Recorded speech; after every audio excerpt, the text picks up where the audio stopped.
Oh man, I love it. I love it. I love it. I love it. Here we go. Jeez. How we feeling out there today? I hope everybody's doing good. Mic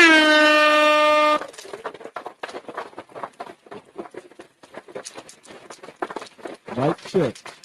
Here we go. Mic check. 1, 2. Y'all know what day it is. Y'all know what time it is. And y'all know who y'all looking at. Adjust that real quick. There we go. I want to welcome y'all to another episode of Club Pizzle.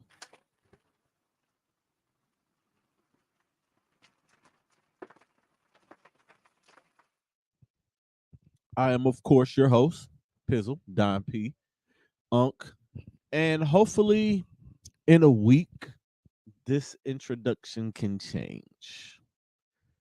Um, by the time I hit y'all next week, I don't know if I am Cleveland Scene Magazine's best of Cleveland's best sports podcast. Of course, like the results come out Wednesday. Y'all know y'all ain't gonna hear it. Like it's happening. Um, thank y'all for y'all's continued support of this platform. Thank y'all for y'all continued support of this podcast. Thank y'all for y'all continued support of this network. I hope everyone had a beautiful Memorial Day weekend. Mine was pretty cool. I cooked out. I did a little something. Shout out to all my people that pulled up.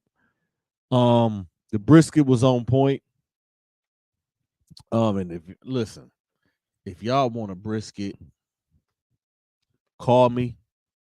I'ma charge you. It might cost you a little. It might cost you a lot, but it is gonna cost you.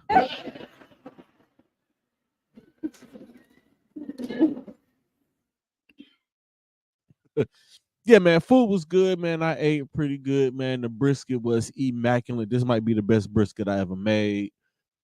Just kick back, man. Memorial Day just was what it was. I always do my stuff the day before the holiday. So like that Monday, I can just kick back and chill, which is exactly what I did. Took me a little nap on Monday.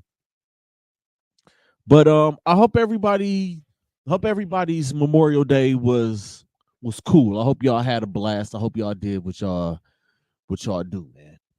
Now, y'all already know what time it is, man. I'm here for a good time, not a long time, man. Let's get into it, man. Got a few things I do want to speak on, a few things I want to talk about. Let's start with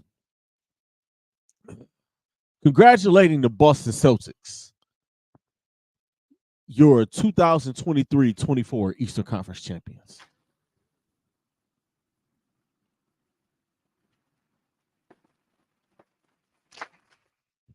Now I know it's some out there that don't like it, and a lot of people out there have something to say about it. Yes, their role was easy.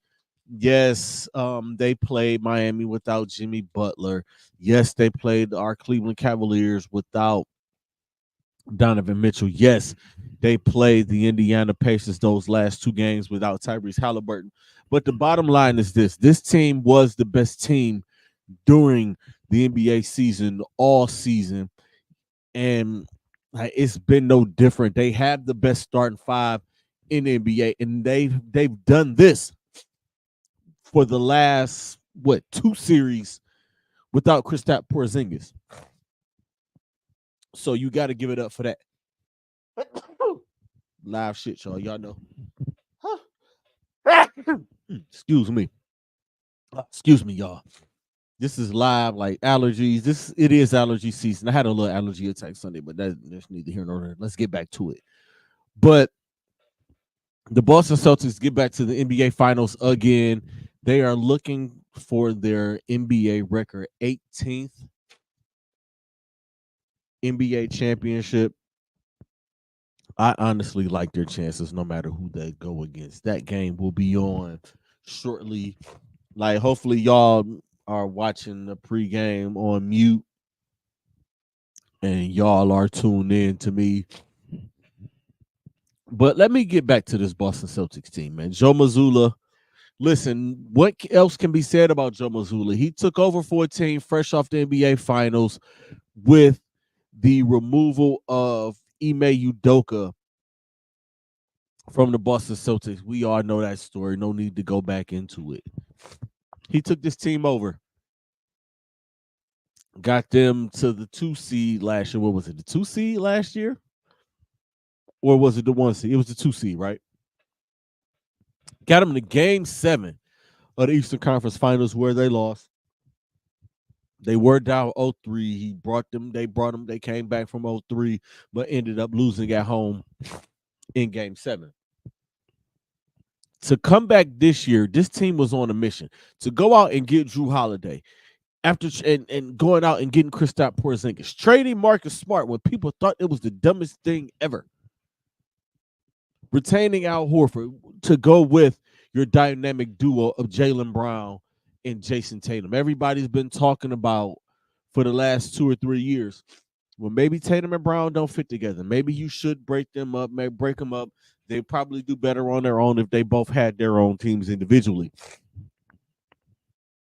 Well, listen, ladies and gentlemen, this team went out all year and kicked everybody's ass. They was kicking ass all season on their way to 60 plus wins, the number 1 seed in the Eastern Conference, home court advantage throughout the entire playoffs. And they go 4-1 in the first round, 4-1 in the second round, and 4-0 in the Eastern Conference Finals. I got to give it up to them.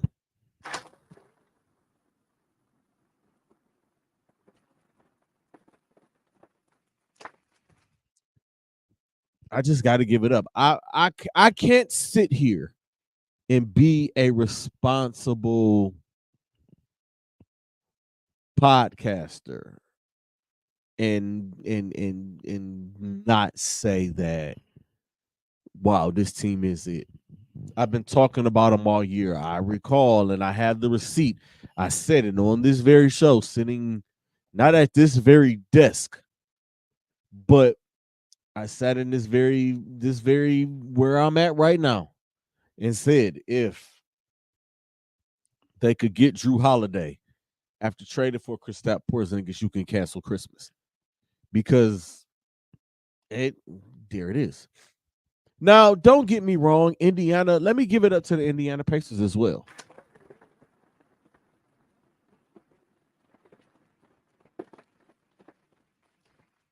The Indiana Pacers fought hard and they played hard.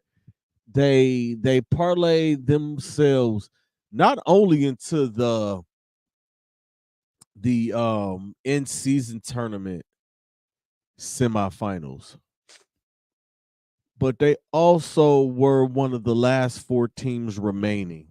Yes, now don't get me wrong, they beat an injured Milwaukee Bucks team who didn't have Giannis Antetokounmpo. Yes, they did beat a depleted New York Knicks team in 7 games.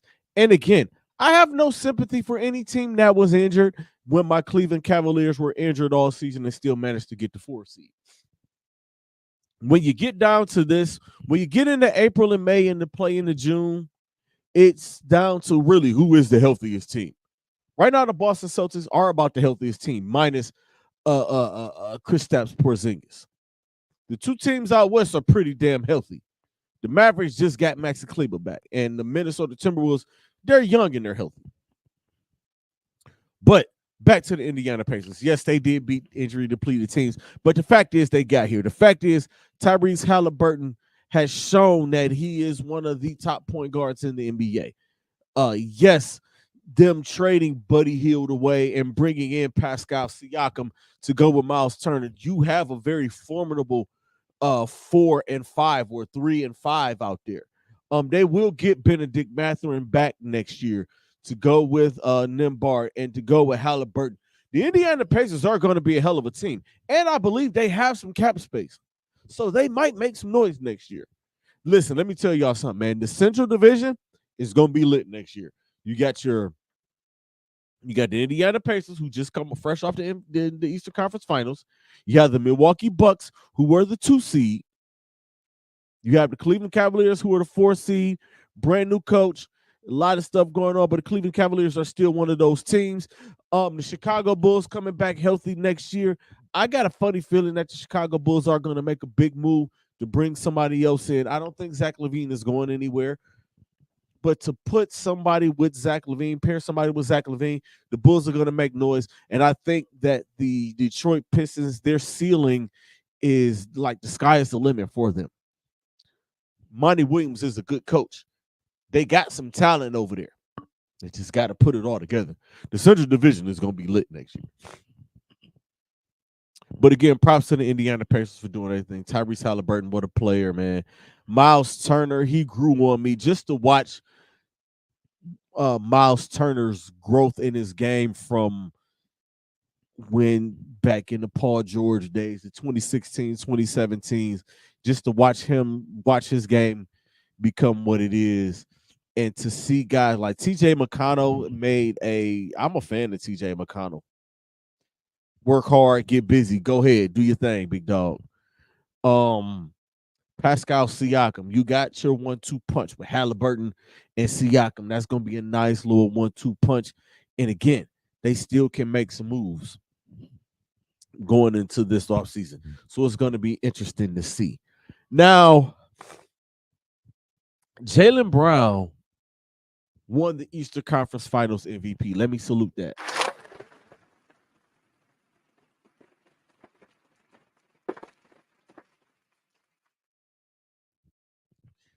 I'm never the person to step on someone's moment. But for Jaylen, I personally, listen, I don't even know how to say this without making it sound like hate. But it's not hate coming from me. I'm going to just say this, man. I thought Jason Tatum should have got it. Salute to Jaylen Brown, but Jason Tatum should have got that Eastern Conference Finals MVP. He averaged 30, 10, and 6 or something like that. Now, I have some questions about that. Like how, like, and it makes me wonder, like, is there a league-wide hatred for Jason Tatum? I see it on social media. I don't give a fuck about y'all. Fuck y'all. Y'all ain't shit. Half of y'all can't play ball anyway. Or y'all think y'all can play ball. Whatever. Like, y'all try. Like, it's like, what is the... And I asked this question on Facebook this week. Like, why do people hate Jason Tatum? I didn't really get any acceptable answers, so I'm not even gonna read the bullshit y'all put in the comments. I want to know, what is the hatred for Jason Tatum? Why? I don't understand it. But another question that I have is, did they give Jaylen Brown that MVP because of the comments that were made previously about him over the weekend and during the week? I mean, when I say that, and I'm gonna go to this, Stephen A. Smith was on First Take and got a message from his sources and was saying that people don't like Jason Tatum. He's not marketable. Marketable. He's not marketable because he has I'm better than everybody attitude or something along the lines. I'm paraphrasing, okay? And it became this big thing. Isaiah Thomas got involved. Jaylen Brown said something. Rashad McCants had some choice words for Stephen A. Smith. Gilbert Arenas and those guys broke it down. And Stephen A. and Shannon were on First Take this week explaining it. And Stephen A. also got on his own podcast and was kind of like explaining it. Listen, this is another topic for another day, but I have an issue with the people who have an issue when the media people are doing their jobs. And you should never expect for a media person to cite their sources. They don't cite their sources. Anytime they're like, sources told you. So, like, if you do it to Stephen A., you got to do it to everybody else. Do it to Skip. Do it to Broussard. Do it to Rob Parker. Do it to Michael Smith. Do it to Jason Whitlock. Do it to ESPN. Or do it to Adrian Wojnarowski. Do it to Shams. Do it to all of these people who are always are citing sources. What does my sources tell me that this happened and this happened and this happened? Don't just do it on Stephen A because y'all have some type of a hard-on hatred for Stephen A. Smith. And I'm talking to anybody. I'm not talking to Rashad McCants or anybody in particular. But if the shoe fits, buy a matching blouse. I'm saying if y'all gonna come down on Stephen A. Smith and saying reveal the source, do it to everybody. Stephen A., Mike Greenberg. And I'm not I just threw Mike Greenberg out because Greeny's the best out there. But I'm saying throw it out to all of the black guys. Jason Whitlock, Rob Parker, Michael Smith, Mike Holly, Chris Broussard. I'm gonna throw Skip Bayless's name in there. Colin Cowherd. Why don't y'all do that to the rest of them instead of always wanting to attack Stephen A. Smith? I have a gripe about that. And if y'all got an issue with it, my inbox is open. We can openly talk about that. But back to my question: did the whoever voted for Eastern Conference Finals MVP, did they do that because of the comments made about Jaylen Brown? Now, what I know about Jaylen Brown and what I've seen from Jaylen Brown is a great guy. He is an intelligent guy. He is a Cal Berkeley, I believe, graduate. He went to Cal Berkeley. And if y'all know about Cal Berkeley, y'all know Cal Berkeley is one of those schools. It's high academics, very intelligent. Jaylen Brown is a highly intelligent guy. When he was finalized, when his league record NBA contract was being finalized, he was somewhere teaching like a metro physics class or something like that. Like, don't quote me on that. But it was he was teaching some kind of class with a bunch of smart motherfuckers in it. Okay.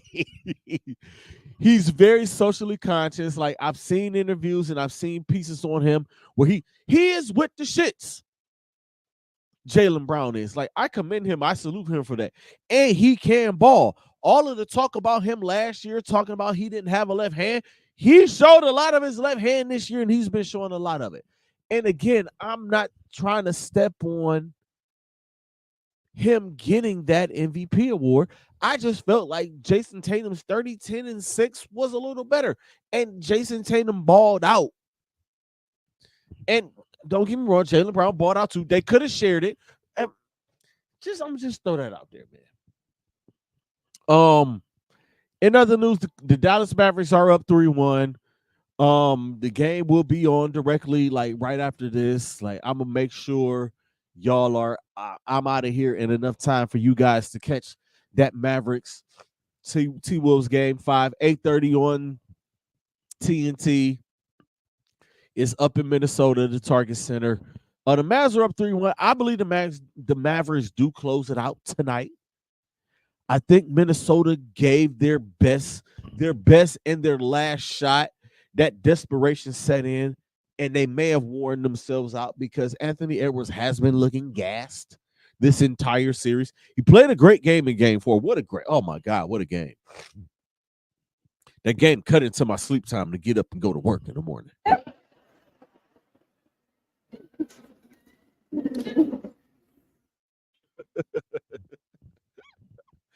But that T-Wolves team is a game team, man. Like, Rudy Gobert looked different. Karl Anthony Towns. Let me salute Karl Anthony Towns.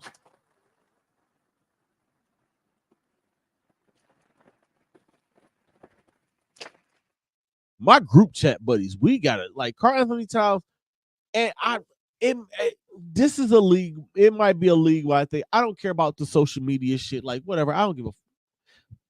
I'm not gonna say I don't give a fuck what y'all think, but I'm just gonna say, like, y'all sometimes be on some goofy shit, and y'all just hate people just for the sake of hating them. My gripe with Karl Anthony Towns is you're a former number 1 overall pick in the draft. You have big time ability.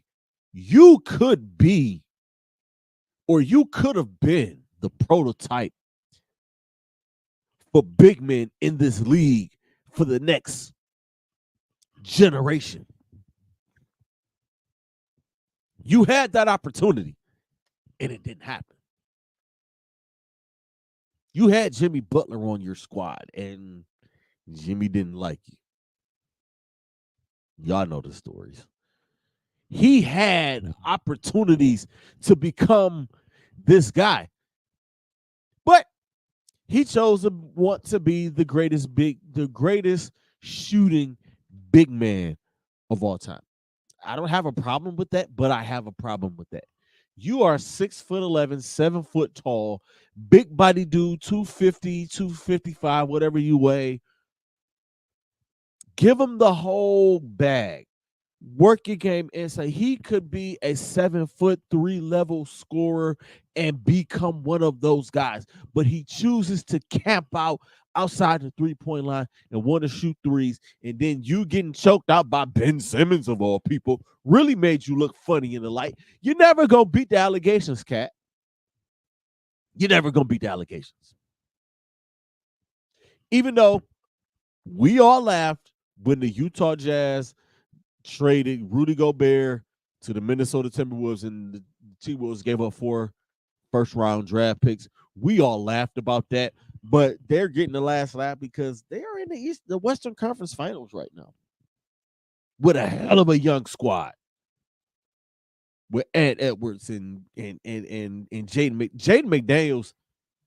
I'm enjoying watching that kid play. Really enjoying watching that kid play, getting down, getting busy. Mike Conley Jr., the old man, the gutless, the ageless wonder, Mike Conley Jr., balling out, still giving buckets. But back to Karl Anthony Towns. All these opportunities, you could be that 7'3" level scorer, but you choose to want to camp out. If you look at game 4 of this series, outside of the foul trouble, the game was flawless.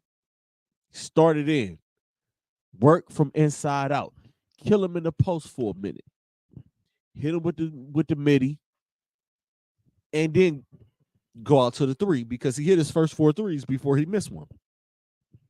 So that's that. I want to talk about Kyrie Irving's redemption for just a little bit. Now, there's been a little bit of an apology tour with a lot of the media guys, and I've seen a lot of people on social media saying Stephen A. Smith owed Kyrie Irving a public apology, and saying that the guys on TNT owe Kyrie Irving a public apology. I think a lot of y'all on social media that was talking all the shit about Kyrie owes Kyrie Irving a public apology. Now, me personally, I'm trying to think, like, what did I say? Like, a lot of it, I understand why some people were saying what they were saying about Kyrie and were a little pissed off at Kyrie. But the suspension I didn't like, and I think I spoke about that. The suspension for sharing the movie that's public and on Amazon Prime. And they were calling him anti-Semitic. They suspended him because they were pissed off and they were upset that he was not answering the questions the way that they wanted them to answer. And that's just how media people work. I tend to want to be a little different from that. But and then all of the stuff that he had to do, it was just a lot of bullshit surrounding that. Same thing with him not wanting to take the vaccine. How can I come to the game as a fan without the vaccine, but I can't play without the fucking vaccine? I understand why he didn't take it.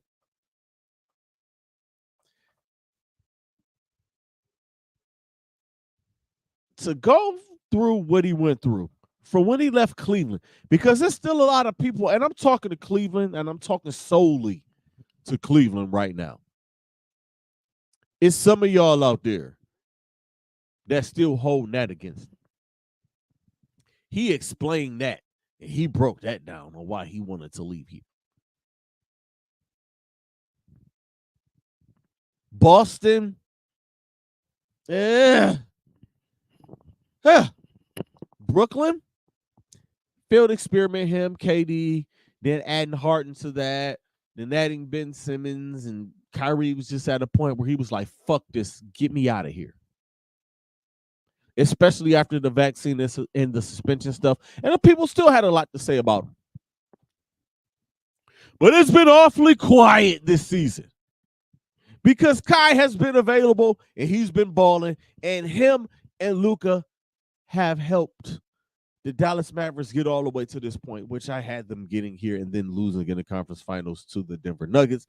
But T-Wolves put a damper on that. And once the conference finals and know my preview, I had the Celtics versus the Mavericks in the NBA Finals. But that's neither here nor there. So let's give a big salute to Kyrie Irving.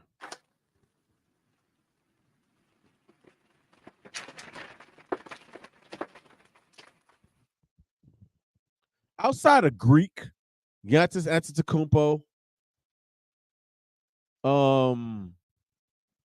LeBron, and probably Joker, Kyrie is still one of those guys to watch. Oh, and Ja Morant, too. More on him in a second. He's one of those guys that when he's on, I'm going to watch it. Kyrie is one of the reasons, along with LeBron and Greek and Joker and Ja and Shea and KD and Steph still, those like and Wemby, they're the reason that I pay for NBA League Pass. It's one of those reasons why I pay for that. Because when my Cavaliers aren't playing, I gotta watch one of those guys play. So salute Kyrie and close that shit up tonight. All this Ant-Man face talk has been awfully quiet over the past week or so. Where y'all at? Where's all this face of the league? Where's all this, oh, he's Jordan's son? Where's all of this?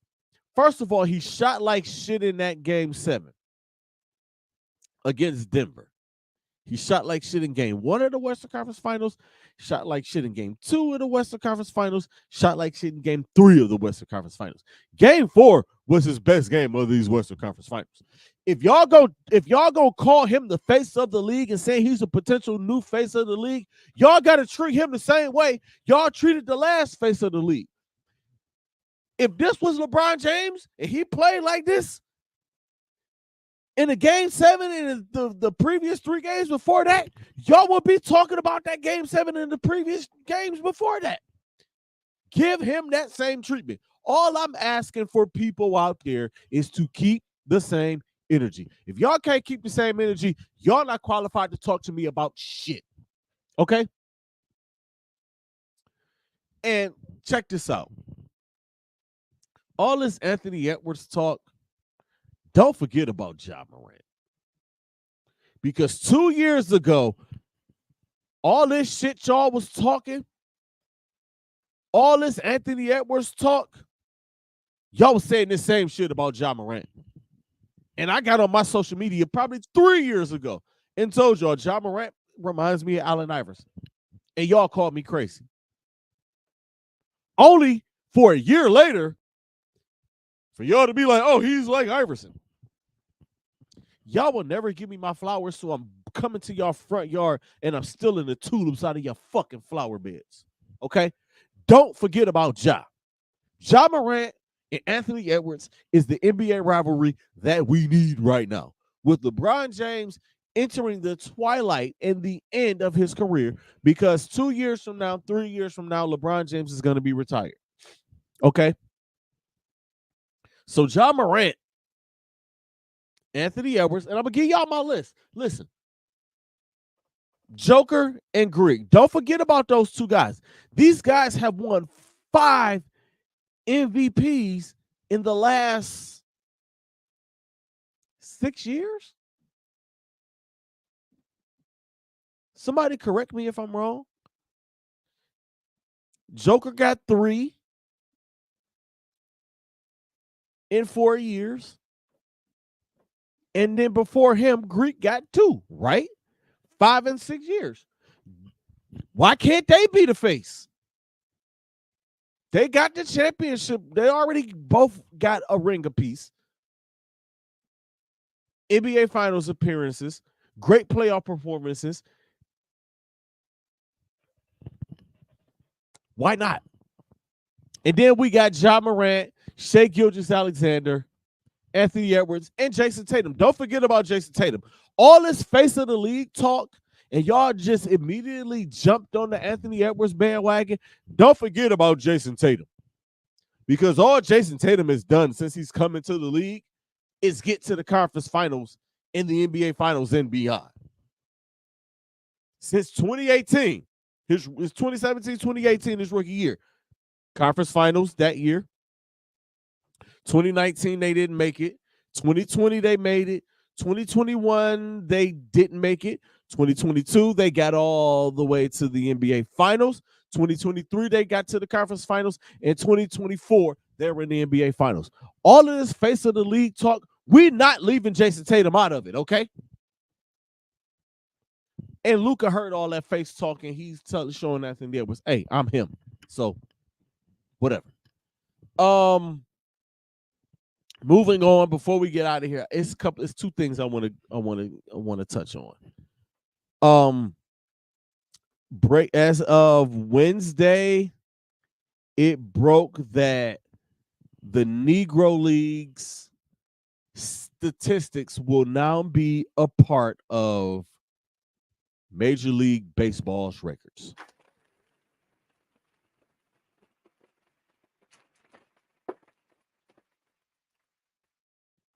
So the Major League record books didn't change, y'all. Now, for most of my life, I've heard about certain baseball players. As I got older, I learned about other baseball players. I learned about the Negro Leagues. I had no idea what the Negro Leagues were until I was about maybe 10, 11, or 12 years old. Because when I was growing up, all of the baseball stuff they talked about and the black players, like they talked about Jackie Robinson being the first black major league player. Me growing up in the 90s, Ken Griffey Jr., Barry Bonds, guys like Barry Larkin were out there. Eddie Murray, another great player. Ozzie Smith, one of the greatest shortstops to ever do it. But that was then. And that was the 80s. But as I grew up to become a huge sports person and always like wanting to find out history about things, I found out about the Negro Leagues, and I heard about one player in particular. He goes by the name of Josh Gibson. My first time hearing about Josh Gibson was from this movie that HBO put out called Soul of the Game. It starred Delroy Lindo as Satchel Paige. Blair Underwood was Jackie Robinson, and Michael T. Wilson, a.k.a. Bubba Gump.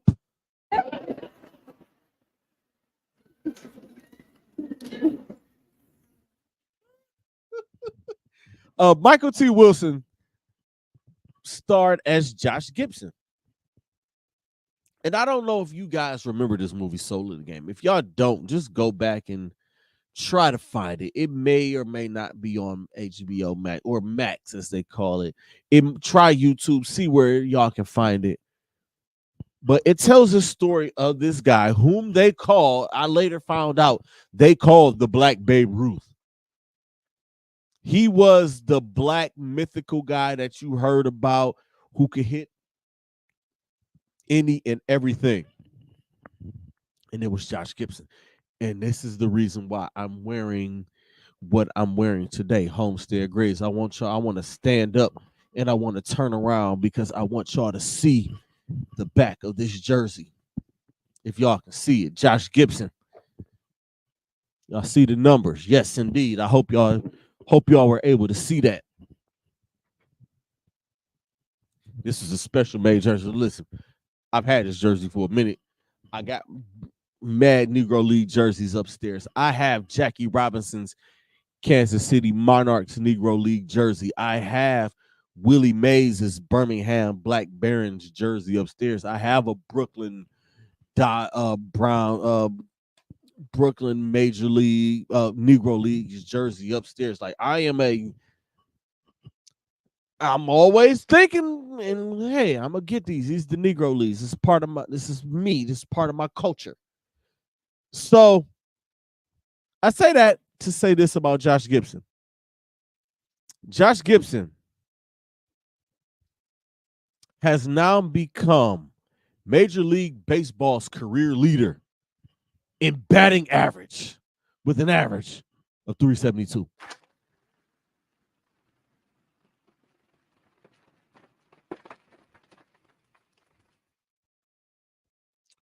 He surpasses Ty Cobb's 367. And this happened. Let me give some more context. In the year 2020, Major League Baseball Commissioner Rob Manfred made a decision that they were going to incorporate the Negro League statistics or just recognize the Negro Leagues as a major league, as they had done with other professional baseball leagues that started like in the late 1800s, early 1900s. So Wednesday, those statistics became official.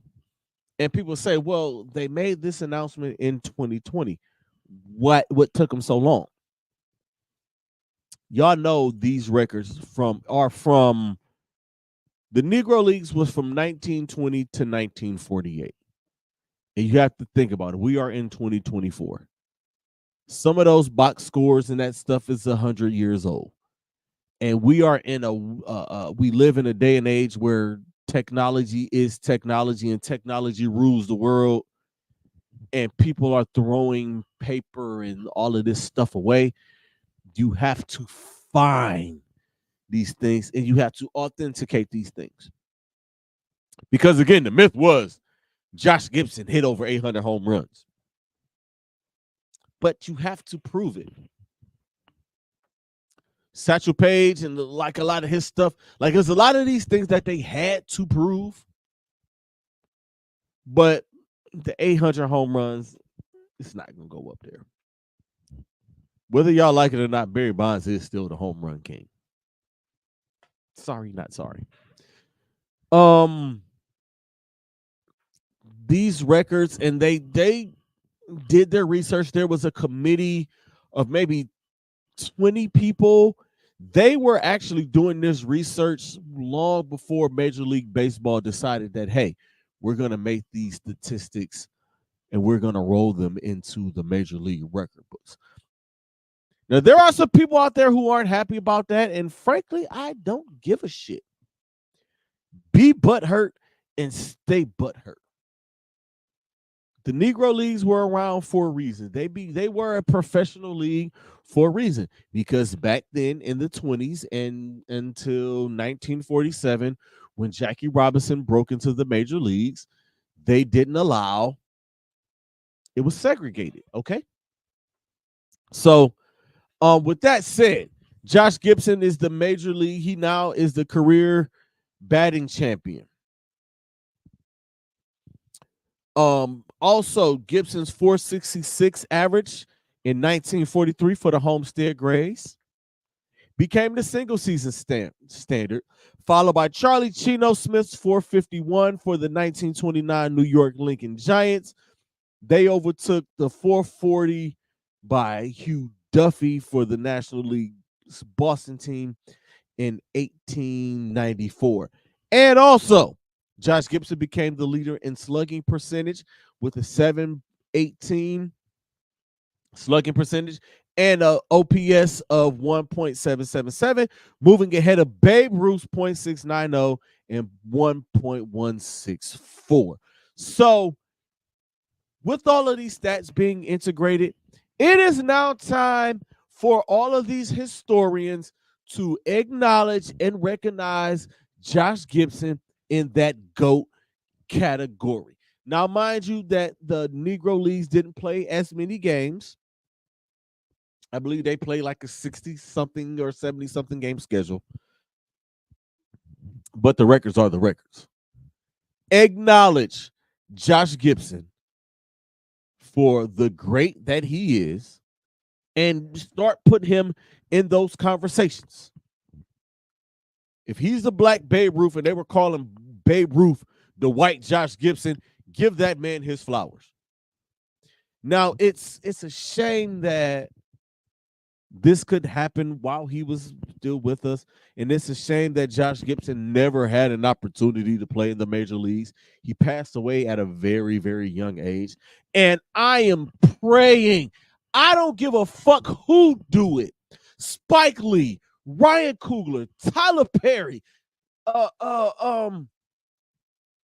Robert Townsend, any black filmmaker out there, I don't give a damn. Can we please get a Josh Gibson biopic? His story needs to properly be told.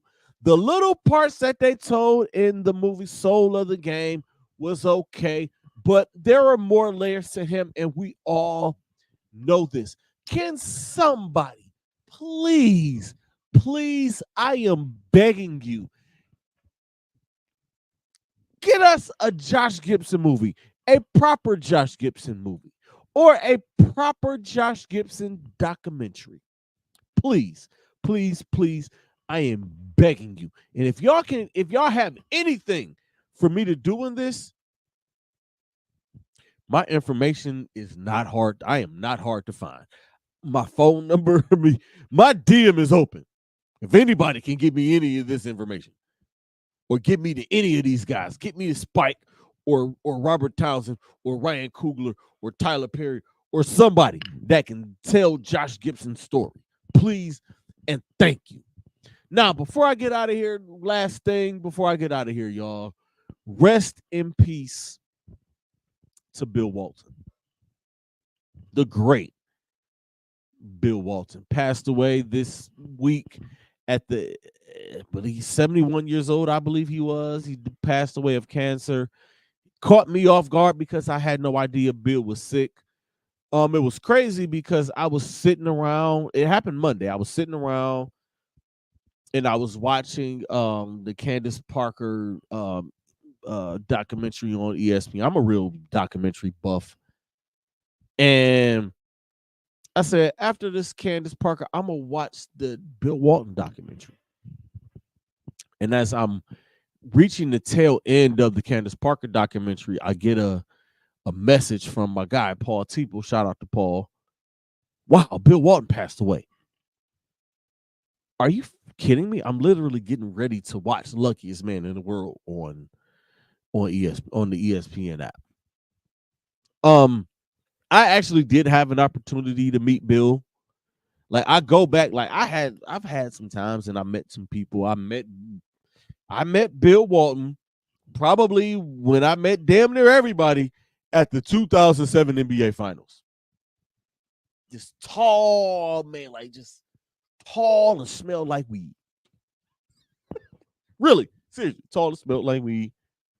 Very nice guy. Very pleasant guy, friendly, smile, all of that. Like, just the coolest. And squeezed the shit out of my hand, might I add. All these athletes, and let me tell you, every athlete that I've ever met, that I shook hands, that didn't give like dap, everyone that I like reached out for a handshake, squeeze the shit out your hand. All of them, big, strong motherfuckers. Like, hey, man, don't squeeze my hand like that. That shit hurt. I'm small. I'm 5'10". I'm $180 now. But back then, I was probably 130 pounds soaking wet. But meeting Bill Walton, he was introduced to me by one of the guys that I was working for. And he was like, hey, Bill, this is Don. And B.A., big, that voice, like, that distinctive voice and that smile. And he squeezed the shit out of my hand. And I'm holding back, fighting tears because somebody squeeze your hand like this shit hurt. tears like, ow, motherfucker, let it go. But very pleasant guy, very nice guy. And Tony's like, man, I've been a fan of yours for a long time. I've never had an opportunity to interview him, just had an opportunity to meet him. So, rest in peace to Bill Walton. You will be missed by all whoever encountered you. You will be missed by those who tune in to any ball game that you were commentating because they were so thoroughly entertained by you. So again, man, rest in peace to one Bill Walton. And with that said, I'm gonna get out of here. Make sure y'all tune in next week. I'll name this segment later. We'll be back next week. There's more stuff coming out about the Brown Stadium situation, and I'm trying to gather as much of it as I can. I'm kind of trying to wait for them to actually say something before I talk about that. But I will talk NBA TV deals. I can do 15, 20 minutes on that. So thank y'all for tuning in. Thank y'all for y'all continued support of this platform. Thank you for y'all continued support of this network. Y'all know what it is, man. Always protect your peace, protect your energy. The message is more important than the messenger. And creators, be great. Stay positive because negative energy is trash. Until next week, peace.